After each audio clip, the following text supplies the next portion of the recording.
तो welcome to all YouTube my channel stock pickup. जैसा कि आज हमने पहले भी दो तीन वीडियो हैमर थी, हैंगिंग मैन और शूटिंग स्टार पे दो तीन वीडियो बना के डाल चुका हूँ। और आज मैं समझाने की कोशिश करूँगा कि इन्वर्टेड हैमर कैसे काम करता है, कहाँ देखने को मिलता है चार्ट पे, और उसे कैसे ट्रेड किया जाता है। तो उसके बारे में बेसिक जानकारी पूरी अच्छी तरह से समझने की कोशिश करेंगे, और उसको कैसे प्रॉफिटेबल ट्रेड उसमें लिया जाता है और क्या क्या चीज़ें ध्यान रखा जाता है, बारीकी से बताने की कोशिश करेंगे। आज का ये वीडियो जो है वो बहुत इन्फॉर्मेटिव वीडियो है आपके लिए। और एक रिक्वेस्ट है कि लाइक ज़रूर करें, क्योंकि आप जब वीडियो को लाइक करेंगे तो हमारा उत्साह बढ़ेगा और हम और एग्रेसिव होकर के इस वीडियो के साथ काम करेंगे और उसे और अच्छा से अच्छा बनाने की कोशिश करेंगे, ताकि आपको आसानी से समझ में आ जाए और उसका आप लाभ भी उठा सकें, आने वाले टाइम में उसे ट्रेड कर सके। आपको जब आपको इन्वर्टेड हैमर चार्ट पे दिखे तो आपको फिर संदेह किसी प्रकार का ना हो, आप अच्छे से आइडेंटिफाई कर सकें। इतना डीप में जा कर के एनालिसिस करेंगे और उसको समझेंगे और चार्ट पे भी बैक टेस्ट करेंगे। ये सब काम अभी इसी वीडियो में करके दिखाएंगे आपको।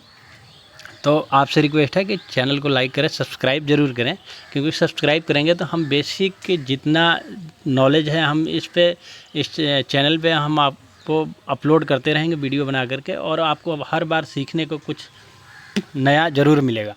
और जब भी नया चीज़ सीखने को मिलेगा तो आपको भी थोड़ा इंटरेस्ट आएगा उसमें कि हाँ, उस पर आप भी ट्रेड लेंगे या उसको बैक टेस्ट करेंगे, तो आपको भी सीखने को मिलेगा। और जब आपको कॉन्फिडेंस आएगा तो आपको वीडियो देखने के बाद मज़ा भी आएगा। तो चलते हैं सीधे। जैसे कि हमने ट्रेडिंग व्यू का चार्ट खोल रखा है, और उसमें जो हम TCS का चार्ट खोल रखे हैं, तो TCS पे देखते हैं। और इसको बाद में चार्ट पे हम बाद में बैक टेस्ट करेंगे। पहले इन्वर्टेड हैमर कैसे होता है और काम कैसे करता है, इसको हम समझने की कोशिश करते हैं कि कैसे क्रिएट होता है और कहाँ पे ट्रेड लिया जाता है या कहाँ पे एग्जिट किया जाता है। चलते हैं सीधे मुद्दे पे और देखते हैं कि इन्वर्टेड हैमर काम कैसे करता है। तो ये एक, यहाँ पे आपने देखा होगा कि ये एक ट्रेंड है जो आपको देखने को मिल रहा है कि ये एक नेगेटिव ट्रेंड है। मार्केट धीरे धीरे करके ये नीचे की तरफ आ रहा है। तो इन्वर्टेड हैमर उसी को परफेक्ट माना जाएगा, या फिर वही परफेक्ट हैमर होगा जो एक नेगेटिव ट्रेंड में देखने को मिले। इन्वर्टेड हैमर नेगेटिव ट्रेंड में इन्वर्टेड हैमर करता क्या है, इसको समझें पहले हम कि इन्वर्टेड हैमर करता क्या है। तो फर्स्ट काम है इन्वर्टेड हैमर का कि ये एक डाउन ट्रेंड में बनने वाला पैटर्न है। ये ट्रेंड जो देखने को मिला है ये डाउन ट्रेंड में दिखने वाला पैटर्न है, और ये डाउन ट्रेंड को अप ट्रेंड में कन्वर्ट करता है। और जब भी ये चार्ट पे दिखता है तो डाउन ट्रेंड को अप ट्रेंड में कन्वर्ट करता है, और उस ट्रेंड के चेंज होने पे या कन्वर्ट होने पे जो हमें ट्रेड लेना है और उसमें प्रॉफिट कैसे बनाना है उस चीज़ को सीखना है। तो इसमें हम कोशिश करेंगे कि इन्वर्टेड हैमर होता कैसे है पहचानने की कोशिश करेंगे। तो यहाँ पे देखें तो आपको जैसे ये हो गया आपका एक डाउन ट्रेंड, ये डाउन ट्रेंड हो गया, और ये डाउन ट्रेंड कम से कम, ये जो डाउन ट्रेंड है कम से कम 20 कैंडल बेयरिश होना चाहिए। देखिए अगर क्योंकि ये एक रिवर्सल पैटर्न है, तो ये हमेशा बेयरिश मोमेंटम में देखने को मिलेगा। कभी भी बुलिश की तरफ मिलेगा भी तो वो परफेक्ट नहीं माना जाएगा, क्योंकि ये ट्रेंड रिवर्सल पैटर्न है, ट्रेंड को रिवर्स करता है, चेंज कर देता है। तो ये एक डाउन ट्रेंड रिवर्सल पैटर्न है, और इसमें डाउन ट्रेंड से अप ट्रेंड में कन्वर्ट हो जाता है इन्वर्टेड हैमर बनने के बाद। तो तो इन्वर्टेड हैमर होता कैसे है? इन्वर्टेड हैमर चार्ट पे आपको इस तरह से देखने को मिलेगा या फिर इस तरह से देखने को मिलेगा। इसमें एक शेडो देखने को मिल रहा है, सेकंड वाले, ये फर्स्ट है, ये सेकंड है। तो सेकंड वाले में ये देखने को मिल रहा है कि शेडो है, यहाँ पे आपको देखने को मिल रहा होगा, यहाँ पे एक शेडो है। और फर्स्ट वाले में कोई शेडो नहीं है, ये बिल्कुल फ्लैट है, बॉडी यहीं तक है, इसके नीचे शेडो नहीं है। तो ये दोनों इन्वर्टेड हैमर ही माने जाते हैं। और इनको ट्रेड कैसे करना है इसको हम समझेंगे। तो जब ये इन्वर्टेड हैमर चार्ट पे हमें दिख गया कि हाँ एक डाउन ट्रेंड में इन्वर्टेड हैमर बना है और हमें इसे ट्रेड करना है, तो अब हम क्या करेंगे कि ये डाउन ट्रेंड में जब ये बिल्कुल चार्ट के निचले स्तर पे बनेगा और वहाँ जब ये क्रिएट होता है इन्वर्टेड हैमर, तो हम सेकंड कैंडल का इंतज़ार करेंगे। और सेकंड कैंडल देखेंगे कि बुलिश है या बेरिश है। अगर सेकंड कैंडल कोई बेरिश है और इस लो को ब्रेक कर रहा है सेकंड कैंडल, तो हम उसे इन्वर्टेड हैमर नहीं मानेंगे, वो फेलियर मानेंगे और वहाँ ट्रेड हम नहीं करेंगे। तो सेकंड कैंडल का इंतज़ार करेंगे। सेकंड कैंडल अगर यहाँ से कोई बुलिश कैंडल बनता है, यहाँ से कोई बुलिश कैंडल देखने को मिलता है सेकंड कैंडल, तो ही उसे ट्रेड करेंगे, नहीं तो नहीं करेंगे। अब इसमें क्या देखना है कि सेकंड कैंडल बनने का, बुलिश कैंडल अगर सेकंड कैंडल बुलिश होता है तो सेकंड कैंडल बुलिश होता है तो उस पर फिर भी ट्रेड नहीं करेंगे, फिर भी हम इंतज़ार करेंगे। और ये जो फर्स्ट कैंडल जो है, इसमें रेड या ग्रीन या फिर बुलिश बेरिश का इसमें कोई मायने नहीं रखता है, कलर कोई मैटर नहीं है, तो कलर कोई मैटर नहीं करता। यहाँ ये चीज़ आपको देखना होगा कि फर्स्ट कैंडल का लो ब्रेक ना हुआ हो, यानी ये सेकंड कैंडल जो है, ये सेकंड कैंडल जो है वो फर्स्ट कैंडल का लो को ब्रेक ना किया हो, ये चीज़ देखना है। अब फर्स्ट कैंडल है इन्वर्टेड हैमर बन गया, सेकंड कैंडल बुलिश कैंडल बन गया। अब तीसरा कैंडल में हमें क्या देखना है कि तीसरा या चौथा पांचवा जो भी कैंडल है, कब हमें पोजीशन बनाना है, ये देख करके केवल पोजीशन नहीं बना लेना है। हमें पोजीशन तभी बनाना है जब दूसरा कैंडल का हाई, दूसरी कैंडल का हाई ब्रेक होता है। अगर तीसरा कैंडल कोई बुलिश कैंडल बनता है और इसका हाई ब्रेक करता है, सेकंड कैंडल का हाई को ब्रेक करता है, तब हम क्या करेंगे, यहाँ पे एंट्री लेंगे अपना। और यहाँ एंट्री लेने के बाद अपना एसएल को बिल्कुल इन्वर्टेड हैमर के लो के 1-2 रुपये नीचे की तरफ यहाँ पे हम अपना एसएल रख लेंगे। अब हम टारगेट कितना हमें चाहिए टारगेट, तो पहला जो हम मान के चलिए कि हमने कोई ऑप्शन में ट्रेड कर रहे हैं तो 10 लॉट ट्रेड डाल रखे हैं, तो हमें यहाँ से ये जो दूरी होगा, ये जैसे 100 रुपये की दूरी है, तो 100 रुपये ऊपर की तरफ, यानी यहाँ से ये 100 रुपये ऊपर की तरफ, 100 रुपया ऊपर की तरफ हम टारगेट रखेंगे। और 100 रुपये ऊपर की तरफ टारगेट रखेंगे। और 100 रुपया ऊपर जब फर्स्ट टारगेट आता है तो उसमें क्या करना है, अपना 80% प्रॉफिट बुक कर लेना है, 20% को ही होल्ड करना है। अगर उसके ऊपर भी मार्केट जाता है तो उस पोजीशन को होल्ड करके कैरी फॉरवर्ड करना है, और या फिर जो भी करना है आपको प्रॉफिट मिलेगा। तो हो सके तो जैसे 1:2 का टारगेट मिला तो वहाँ भी आप 10% अपना प्रॉफिट, जो 20% पोजीशन बचा हुआ है इसमें से 10% वहाँ भी निकाल सकते हैं। 1:3 का मिलता है तो और अच्छा है, वहाँ भी अपना बाकी का 10% निकाल सकते हैं। या फिर मार्केट लगातार कंटिन्यू बुलिश रहता है तो आप होल्ड कर सकते हैं। लेकिन फर्स्ट ज़रूर ये ध्यान ज़रूर देना है कि फर्स्ट में 60 से 80%, यानी 60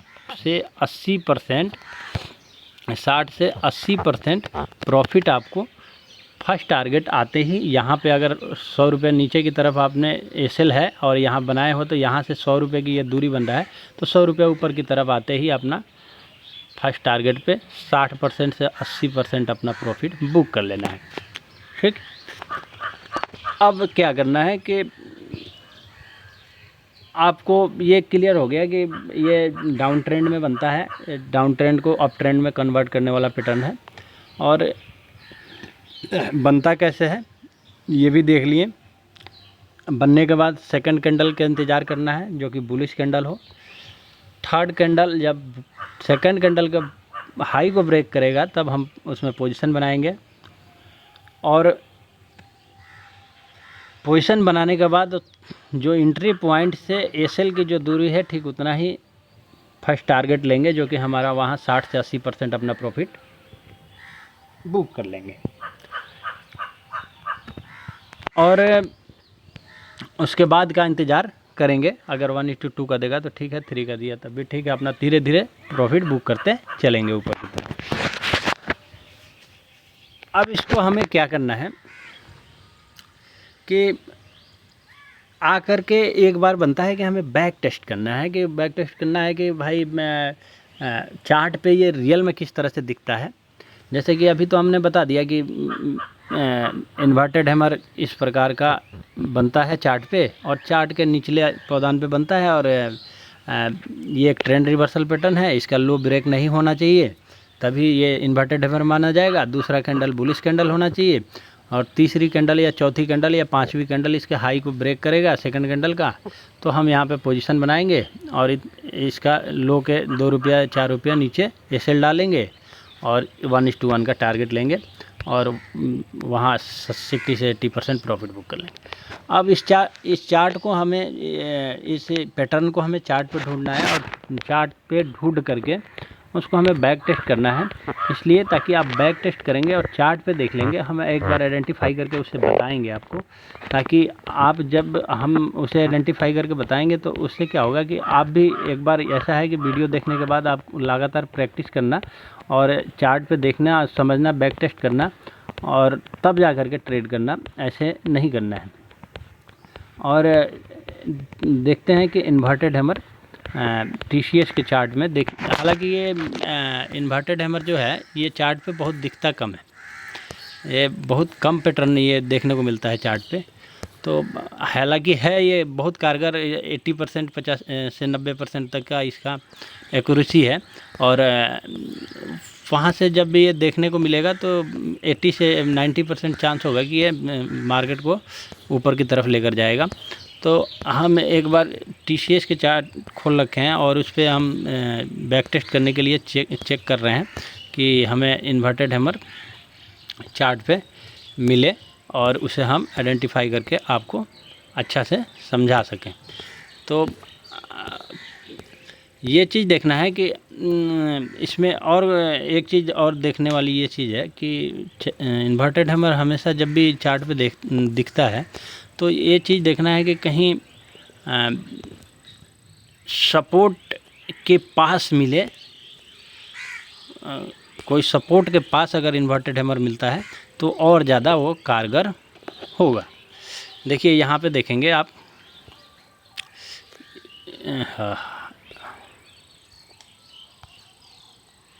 यहाँ पे आपको देखने को मिलेगा। तो इन्वर्टेड हैमर को हम अभी हमने देखा था, 1 मिनट, इसको इन्वर्टेड हैमर ये चार्ट पे मिलेगा ही कहीं ना कहीं तो, लेकिन ये बनता कम है। जैसे कि मैं बताया कि चार्ट पे ये बहुत कम देखने को मिलता है। और हालांकि ये ट्रेडिंग का एक पार्ट है तो इसको सीखना ज़रूरी है। कम बनता है तो तब भी सीखना ज़रूरी है, क्योंकि हर ट्रेडिंग करते वक्त या फिर आप जब ट्रेड डालेंगे तो आपको हर पैटर्न के बारे में नॉलेज रहेगा तो और अच्छा रहेगा, क्योंकि आपको प्रॉफिट कमाने में आसानी होगी और पोजीशन एग्जिट एंट्री करने में आसानी होगी। अगर थोड़ा भी कन्फ्यूजन होगा तो आपको दिक्कत होगा फिर, और उसका खमियाजा भुगतना पड़ेगा आपको। तो इस चीज़ को समझना है कि ये कैसे काम करता है इन्वर्टेड हैमर, और तब जा कर के इसको ट्रेड करना है। और हम यही चीज़ को ढूंढ रहे हैं कि इन्वर्टेड हैमर हमें चार्ट पे मिले ताकि हम आपको आइडेंटिफाई करके दिखा सकें। इन्वर्टेड हैमर का बैक टेस्ट करने के लिए हम ये ढूंढ रहे हैं कि ताकि TCS का चार्ट खोल रखे हैं और मुझे ऐसा लगता है कि TCS के चार्ट पे ये कहीं ना कहीं ज़रूर देखने को मिलेगा। एक बार देखिए, ये जैसे यहाँ पे देखने को मिला है, जैसे कि मैंने बोला था कि ये चार्ट पे बहुत कम देखने को मिलता है, तो वैसे ही अभी देखिए ये चार्ट पे बहुत कम देखने को मिला है। तो मैं पहले आपको बताया था, पहले ही ये बता दिया था मैंने कि ये कम से कम 20 कैंडल बेयरिश मोमेंटम देखने को मिले तो और अच्छा है। अच्छा, और इसमें इसका एक्यूरेसी कब बढ़ेगा कि अगर चार्ट बड़े टाइम फ्रेम पे, गौर से समझिएगा इस बात को। फर्स्ट बात, ये इन्वर्टेड हैमर दिखने के बाद ये ज़रूर ध्यान देना है कि कम से कम यहाँ से यहाँ की दूरी 20 कैंडल होना चाहिए। तो देखें तो यहाँ से यहाँ की दूरी 20 कैंडल से ज़्यादा है। ऐसा है कि हम जूम करके इसको काउंटिंग भी करके दिखा देते हैं। तो ये देखिए 1 2 3 4 5 6 7 8 9 10 11 12 13, यानी 20 कैंडल आपका यहीं पे हो जा रहा है। एक सेकंड, 20 कैंडल आपको इसी जगह पे हो जा रहा है 20 कैंडल, और प्राइस उससे भी नीचे की तरफ, हालांकि ये 15 मिनट का टाइम फ्रेम है और प्राइस वहाँ से, ये यहाँ से गौर करेंगे तो कम से कम 40 कैंडल नीचे की तरफ देखने को मिला है और यहाँ पे इन्वर्टेड हैमर देखने को मिला है। तो जितना बड़े टाइम फ्रेम पे ये गौर करना है कि बड़े टाइम फ्रेम पे बुलिश होना चाहिए। कोई स्टॉक का चार्ट है या इंडेक्स का चार्ट है, बड़े टाइम फ्रेम पे बुलिश होना चाहिए। इसका एक्यूरेसी तब ज़्यादा काम करता है जब ये बड़े टाइम फ्रेम पे, ध्यान दें, मैं बार बार रिपीट कर रहा हूँ कि बड़े टाइम फ्रेम पे चार्ट बुलिश होना चाहिए। उसके बाद करेक्शन में कम से कम 20 कैंडल, 30 कैंडल, 40 कैंडल, 50 कैंडल, ऐसे जितना ज़्यादा बेयरिश कैंडल के साथ देखने को मिलेगा उतना ही ज़्यादा कारगर होगा। तो यहाँ पे देखें तो बहुत ज़्यादा 20 से ये तकरीबन 40 कैंडल यहाँ से काउंटिंग करेंगे तो आपको यहाँ से 40 काउंटिंग करेंगे तो यहाँ से 40 कैंडल कम से कम ये बेयरिश देखने को मिला है, और तब जाकर यहाँ चार्ट के निचले स्तर पे यहाँ पे इन्वर्टेड हैमर देखने को मिला है। और हम कोशिश करेंगे कि आपको जूम करके, एक सेकंड, हम इसे जूम करके दिखा रहे हैं ताकि आप आसानी से देख सकें और समझ सकें। तो देखिए ये बेयरिश मोमेंटम में आपको ये देखने को मिला है यहाँ पे। 1 मिनट और थोड़ा सा जूम कर ले ताकि आप आसानी से इस कैंडल को समझ सकें। जैसे कि हमने बनाया भी था, खुद कोशिश किया था क्रिएट करके आपको दिखा सकें कि इन्वर्टेड हैमर कैसे होता है। तो ये देखिए यहाँ पे ये कैंडल जो है वो इन्वर्टेड हैमर है। अब आप कहिएगा कि सेकंड वाला, हम तो बोले थे कि इसमें कलर कोई मैटर नहीं करता है, तो ये सेकंड कैंडल जो रेड वाला है, आपको यहाँ पे 2 कैंडल इन्वर्टेड हैमर देखने को मिला होगा, एक ये और एक ग्रीन वाला, लेकिन इसमें ग्रीन वाला ही है, रेड वाला इन्वर्टेड हैमर नहीं है। अब आपके जहन में आएगा कि दोनों तो कैंडल एक ही तरह है और दोनों का सेम एक ही है, बहुत माइनर इशू है, लेकिन दोनों तो एक ही जैसा दिख रहा है, जैसे आप बताए थे वैसे ही दिख रहा है, तो दोनों के दोनों इन्वर्टेड हैमर होना चाहिए, तो नहीं, दोनों नहीं है। अब ये दोनों क्यों नहीं है ये भी बता देते हैं। जैसे कि हमने बोला था वहाँ पे कि इन्वर्टेड हैमर का लो का ब्रेक कोई अन्य कैंडल ना किया हो, तो आपको साफ देखने को मिलेगा यहाँ पे कि ये वाला जो रेड कैंडल है, ये वाला जो रेड कैंडल है, ये वाला, इसमें क्या है, इसका लो यहाँ पे है, ठीक, और ग्रीन वाले का इसका लो यहाँ पे है, यानी ग्रीन वाले का कोई लो ब्रेक नहीं हुआ है और रेड वाले का ब्रेक हो गया है, तो रेड वाला इन्वर्टेड हैमर कैंडल नहीं है और ग्रीन वाला का लो रेड वाले के नीचे है, इसलिए ये इन्वर्टेड हैमर है। तो हमने बोला था कि इन्वर्टेड हैमर का लो ब्रेक नहीं होना चाहिए, तो आप गौर करेंगे तो इसका लो, ये कैंडल का लो ब्रेक नहीं हुआ है, इस कैंडल का लो को ब्रेक किसी दूसरे कैंडल ने नहीं किया है, देखें यहाँ पे। तो ये रहा इसका, ये एक सेकंड आपको यहाँ क्लियर और थोड़ा जूम करके दिखाते हैं ताकि आपको आपको इसका लो क्लियर दिखाई दे। तो देखिए आप ग्रीन वाले कैंडल का ये जो है लो यहाँ तक है और इसका लो यहाँ तक है और इसका लो यहाँ तक है। तो ग्रीन वाले कैंडल का लो कोई कैंडल दूसरा ब्रेक नहीं किया है और रेड वाले का कैंडल का लो ग्रीन वाला कैंडल ऑलरेडी ब्रेक कर दिया है। इसलिए हमारे ये रूल पे परफेक्ट बैठता है कि इन्वर्टेड हैमर का लो कोई दूसरा कैंडल ब्रेक ना किया हो। तो इन्वर्टेड हैमर जो इस चार्ट पे देखने को मिल रहा है उसका ब्रेक नहीं हुआ है। तो आपको समझ में आ गया होगा।